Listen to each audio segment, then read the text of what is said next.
And so I would like to welcome Daniel Teitelbaum to join me on the stage, wherever you are, Daniel. I haven't seen you in the audience. I'm imagining some David Brent style entrance. Here he comes, here he comes.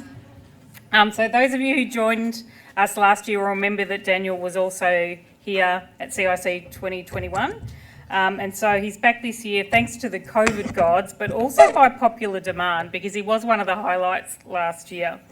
Daniel is the lead facilitator at Playful Thinking, an organisation that exists to discover playful tools in education, game design, theatre, philosophy, psychology and science to apply to the challenges of modern organisations.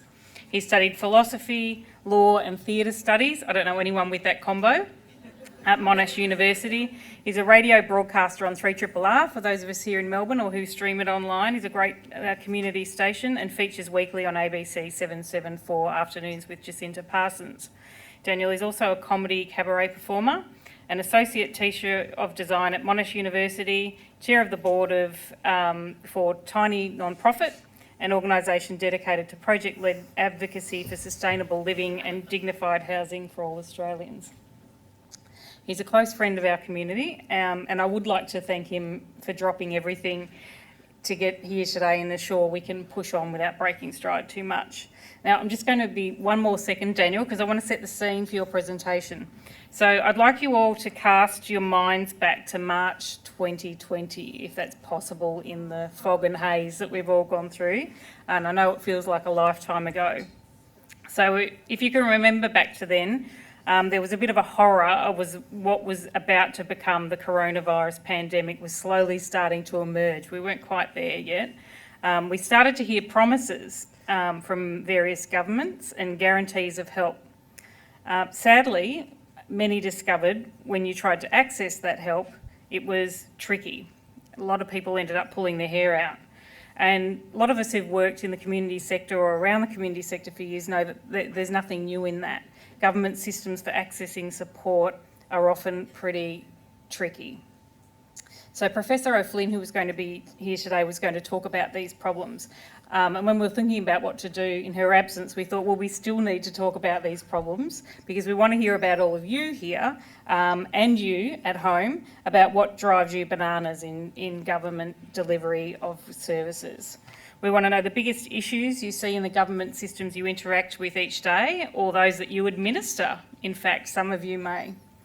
As Dennis said when he opened the conference, we're here to make a plan for what our sector and society should look like as we emerge from the pandemic.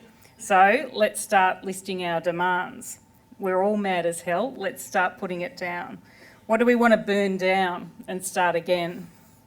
So I'm going to hand over to Daniel now to talk more about this and explain how we're going to tackle this. And there'll be something for you at home on this as well. Thanks, Daniel.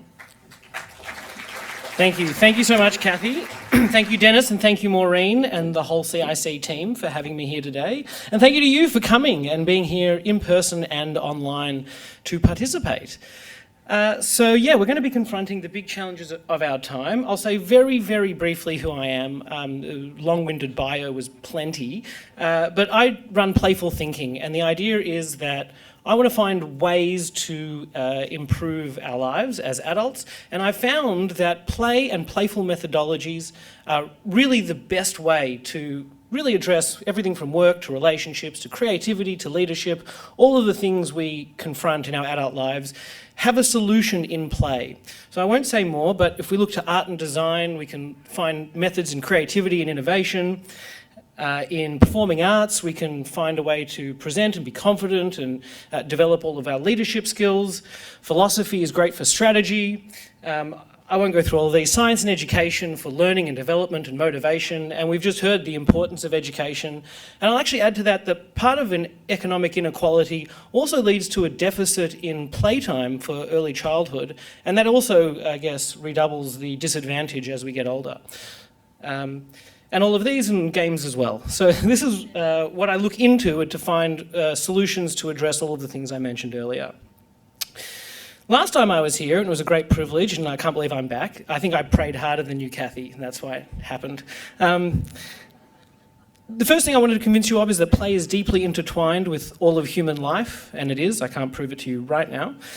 Play helps us find meaning and expression. I also convinced you that play helps us create connected communities. And the fourth thing I said play does, but I didn't elaborate on throughout the speech last year, was that play helps us to think critically and to challenge authority. And now we have the opportunity to do that here today. All of us together, not me, all of us, as you're about to discover. And given the weekend's events, I thought that a change is in the air, a change of government, a sense of change and perhaps even revolution. And so I thought we'd take as our inspiration today the French Revolution.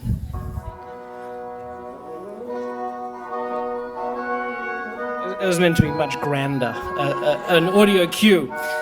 Anyway, today we will partly be learning the history of the French Revolution. It won't be our focus, but it will be the narrative that helps us to come up with our list of demands that will be the product of the end of this session, the things that we want to see changed. And we're going to be doing that all together. We're about to get very interactive. So the first thing to say is that in the era leading up to the events of 1789 and the French Revolution is known as the Ancien Regime. It's not a typo, it's ancien in French. And basically very unpleasant for everyone whose name wasn't Louis. It was really not a great time to be around. And so his image of what it was like as the Third Estate. So this is what their Lunig had drawn at the time. The two at the top are the clergy and the nobility, and the person at the bottom is the Third Estate, being crushed by taxes and food shortages and other disadvantages and lack of privilege. Here's another one of the Third Estate carrying the other two on their back. So we need a revolution, and today we're going to go through a bit of a checklist, how to start a revolution. The first thing you do is you talk, but what do you do before you talk? You have coffee. You have coffee before you talk, always. And so to set the scene, also during the Ancien Regime, was other positive things that were occurring, and that were the coffee houses. Throughout Europe, coffee I think entered Europe in the late 1600s. And by the 1700s, people were spending a lot of time in coffee houses, meeting and talking. Before coffee houses, I think the average French person drank litres of wine. I don't know the exact number, but they were basically drunk all day. So you can imagine coming into the coffee houses to have a coffee and a conversation, you've sobered up, you think, actually, maybe we should change a few things around here. So this is actually a specific cafe. It's Café Procope, and this is the birthplace of the revolution in many ways. It's where people actually met. It's where the encyclopedia was first conceived. It's really cool. So anyway, this is where they met, this is where they hung out, and a revolutionary fervour of conversation was filling all of the coffee houses throughout France. Are we ready to step into a coffee house together here today, right now? No. Are we ready to step into a coffee house here today, right now? Yes, wonderful. Yes, and in fact, is the game that we're going to be playing. Yes, and. Great. All right, so the way we play this game is I want you to now, as I talk, find a partner, someone closest to you. If you're a solo, you are going to have to move and get up and find somebody else to chat to. If you're in a group of three, that is okay. I'll explain how it works, but if you can, find a partner. Find a partner. You've... turn to the person next to you, right? And pick person A and person B. It really doesn't matter who's who, just pick person A. Great, person A, put your hand up, person A's. Great, and person B, just so you know who you are, person B. Great, okay. So I'm going to explain it before we begin. The way it works is I'm going to give you a starting sentence, and person A will begin, and they'll begin with the sentence that I give them. And person B is going to respond with the words yes and continue the story. So I'll give you a sentence as person A, you'll start the sentence and then complete it. Person B will respond yes and, completing the story, adding to the story, and then you will respond yes and add to the story. And back and forth for a minute or so, we're going to say yes and, yes and, yes and. Are we all good? Yes and, great. Excellent. So we're going to do this twice. First one is, ready person A?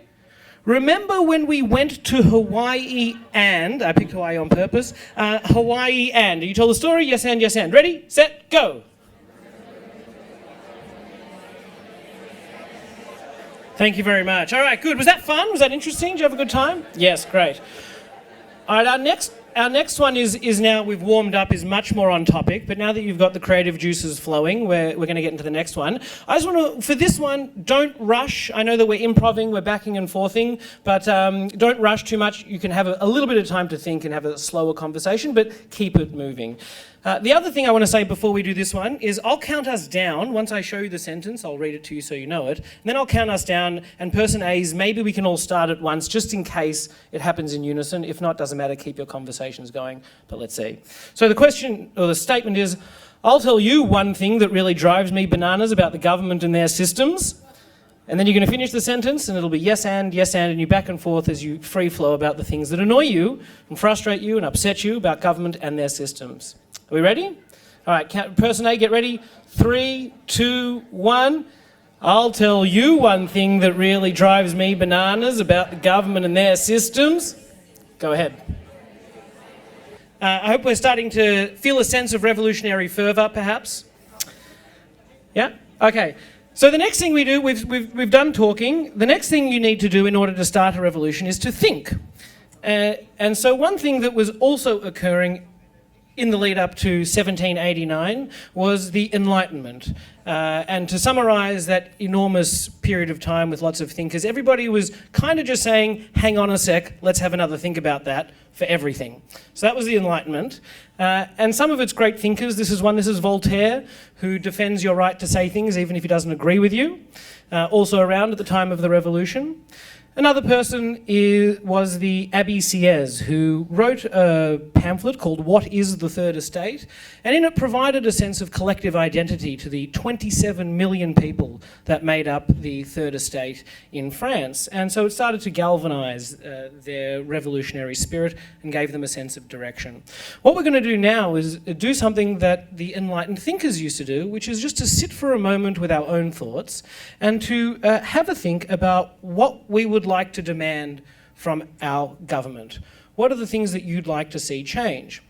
And the way we're going to do this is because at the end we're going to capture these.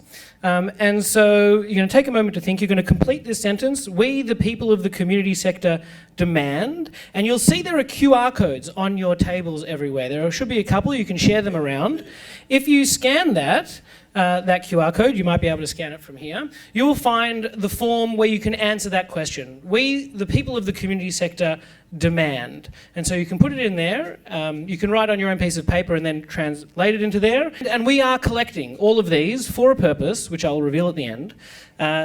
So take the time to open that up and start to fill it out. So this is the Enlightened thing. I'll give you about 3 minutes now to do that, and go ahead. Okay. Thank you for doing that. You can continue to do that throughout today. You can submit multiple.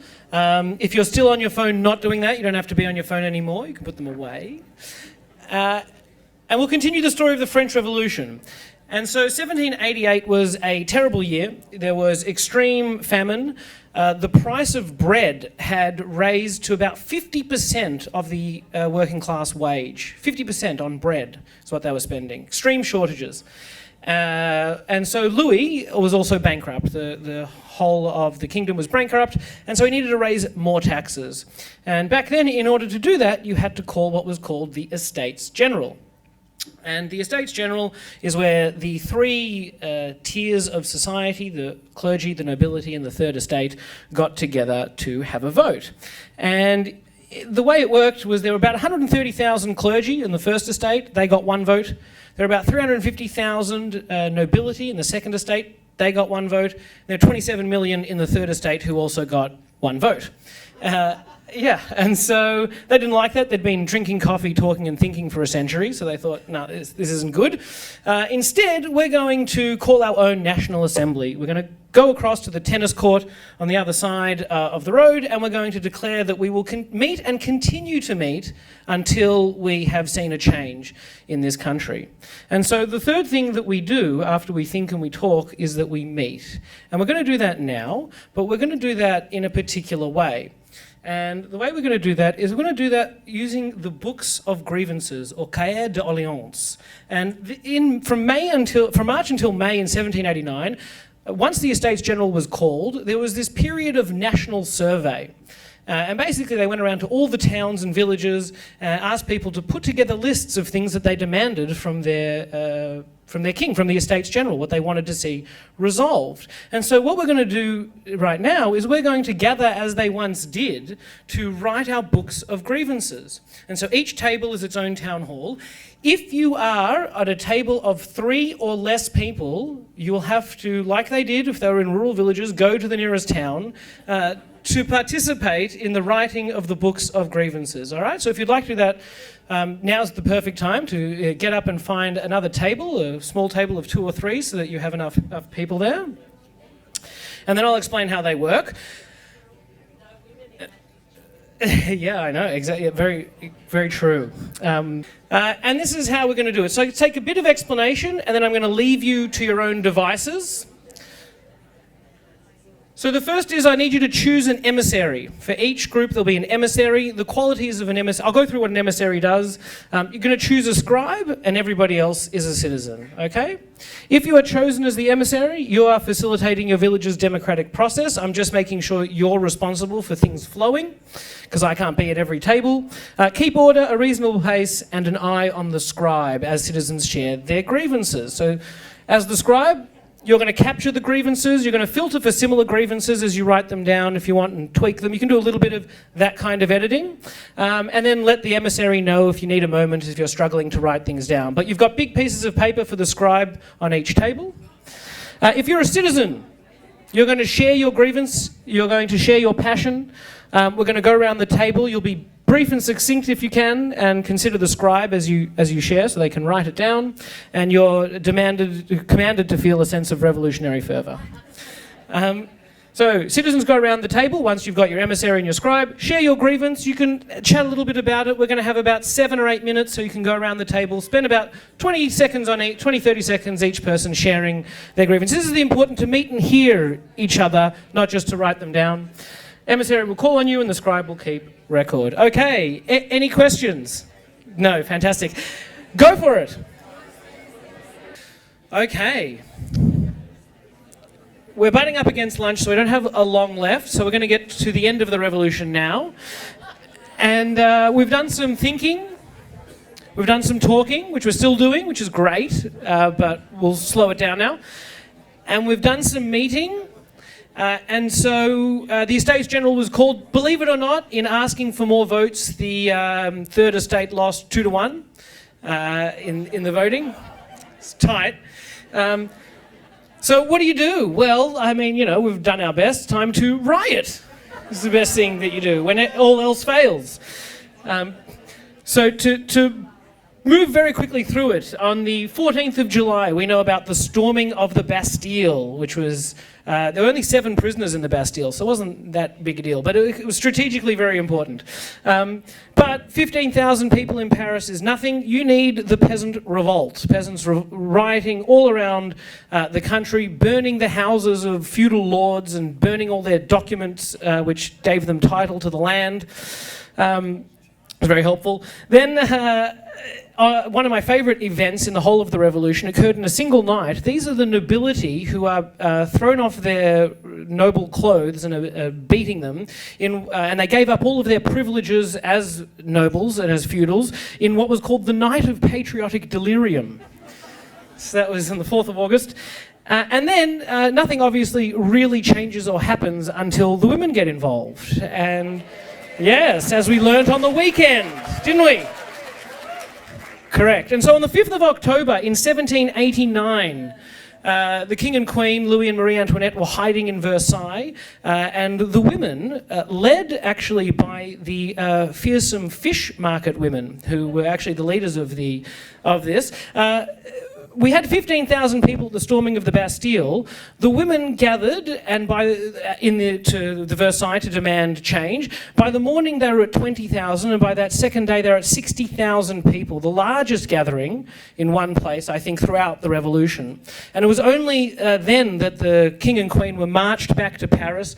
The King was forced to sign a declaration, and the rest of the revolution continues. But the point is that when all else fails, we need to riot. So that's what we're going to do right now.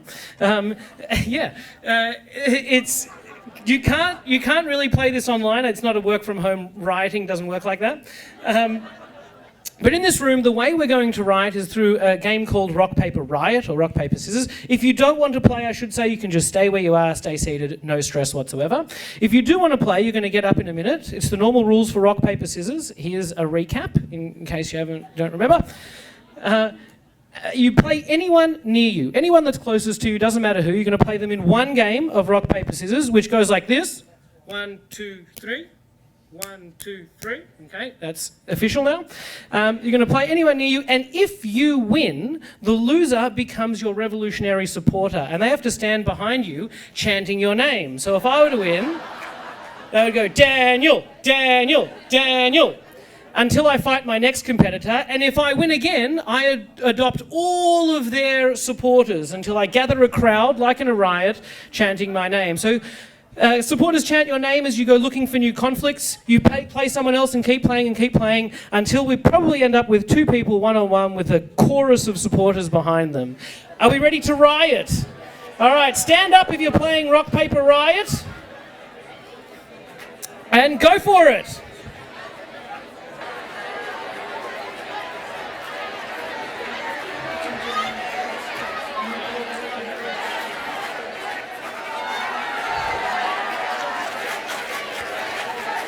Yeah, conga line new if you need to, yeah.